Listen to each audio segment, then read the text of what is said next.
Hey guys, welcome back to my channel for an all new episode recap of today's Days of Our Lives. August 1st, 2025.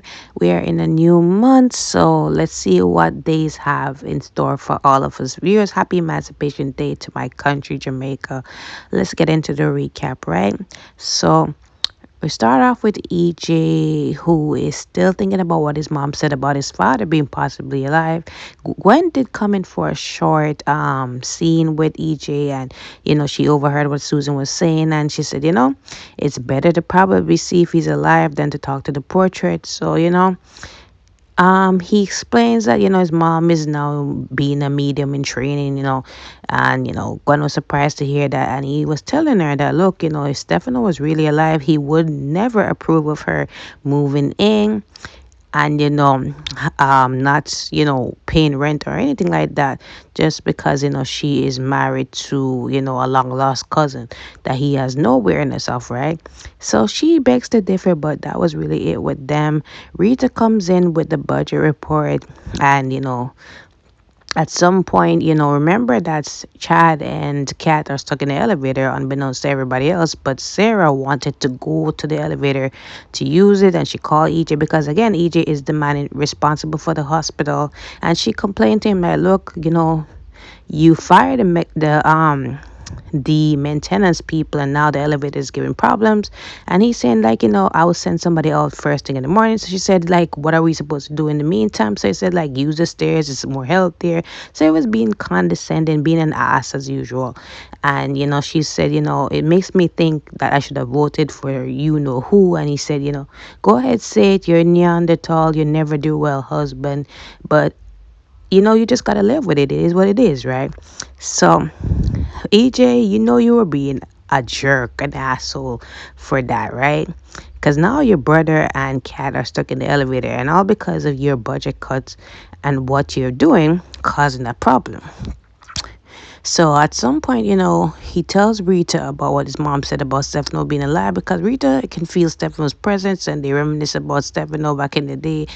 And she's asking EJ if he really believes that Stefano's still alive, because Rolf told them that Stefano died while in hiding. There's no possibility. So that was really it. He did talk to his daughter Sydney, because he was trying to call her in the beginning, and she has surgery and something like that. And then she told him that Samantha is coming to Salem. So back to Kat and Chad, who are stuck in the elevator. At this point, Chad is hyperventilating. He doesn't do well in these kind of spaces, and he's calling out for help. And Kat is just acting cool as a cucumber, because this is not her first rodeo stuck in the elevator. And she's just trying to be calm. She's trying to encourage Chad to be calm, because it doesn't make sense to waste air to call for help when nobody's gonna hear them. It's just gonna be a while, right? He's trying everything. He's jumping to push up some button or something, and she's saying that it's only the movies, don't make sense that you try anything. So they sit down at some point, and they decide to pass the time. They do Never Have I Ever, and they talk about random things about themselves. About Chad talk about how he faked a brain tumor just because he wanted Abigail to break up with a guy because he was in love and dumb and young. And she was saying that she didn't do something like that, but she did try to sneak behind backstage to an NSYNC concert. So they were just sharing things about themselves. He was talking about his family as well. He talked about how he went over to his brother, and his brother thanked him for what he said on trial, that he loved him and he would be devastated if anything happened to him. And he saw his mom over there, and his mom was saying that Stefano might still be alive. So Kat asks him more about it, because remember, she's on a mission to find out more about the Demare family, namely EJ. So he talks about his family history, about how he wasn't really brought up with Stefano that much, but EJ was directly raised by Stefano. That's why he's mostly like him. So Kat prodded him some more about EJ's upbringing and all of that. And they get closer together, they share some water, and they are happy that they're not staying in the elevator by themselves, right? So anyways, yeah, that was really, I think this was the most entertaining scene of the day. We go to Marlena, who is still having these flashbacks, Queen of the Night flashbacks, and you know, she gets a knock at the door. It's Rachel and Brady. They're coming back from the movies. They had a good time. So they asked her if she had enough rest. So she said that she got some time to rest. So, anyways, she talks to Brady and asks him if he can, allow them to have a little girls' night, right? So he makes himself scarce and she gets to talking to Rachel, asks her how she's doing, and she said, is this about the trial? So she said that, yeah, I know you have to testify, but just know that, um do your best and tell the truth, right? No matter how it may come across as anything to anybody, right? So she says that, mom and dad want me to say the truth, and Marlena as well, but she's just worried about what EJ might do, if it might implicate his son. She's worried about her grandma Rachel. So she said, don't worry, your grandma will be okay. Just do what you need to do, right? So she gives her, that ease of comfort, but at the same time, she asked her if she remembered anything there, because even though she saw Johnny with the gun, she did not see him shoot his father with the gun.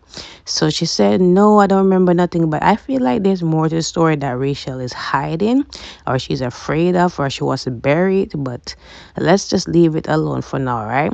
So she gets a call and it's from Sammy. And Sammy tells her that she's coming on her way the next day, right? So Sarah finally makes her way out of the hospital. She's tired because obviously she has to take the stairs, much to her dismay because of EJ's foolishness. But she makes her way to the square and Brady's already there, and Brady buys her a drink because he can tell that she needed a drink. Said that, it's a lot going on at work and then she's on mommy duty. Xander was nice enough to bring her over. Yesterday, she wanted to complain about how she didn't get to Bermuda because of how Xander was acting. But anyways, at least he was civil enough to bring Victoria over earlier than expected. So he's surprised, Brady's surprised to know that, Xander actually was nice to do that. And she said the same thing as well. But, he's glad that they're acting sensible. She tells him about what's going on with the legal separation, that, by tomorrow they'll be officially legally separated. So Brady's sorry to hear that, but he can tell that she still loves him based on her facade that she's, playing on. So she said that yes, part of her still, will be that way because they did envision a future together, having more children. And next week is their 1 year anniversary. So they didn't expect to be at this point, right? So it's kind of bittersweet for her. So Brady understands that and he gets the whole custody thing. He's saying that because of him and Kristen war back and forth, it has affected Rachel a lot, and she's strong on the outside but delicate on the inside, and it was fragile on the inside. And he's glad that Xander and Sarah are working it out a lot earlier. And he also attributed to her to raising Rachel for a whole first year, and that was probably the most stable she has been. And he's happy that she was involved because Rachel got a lot of great qualities from a lot of people. I mean, they don't want to attribute none to Kristen, but I feel like Kristen has some redeeming qualities.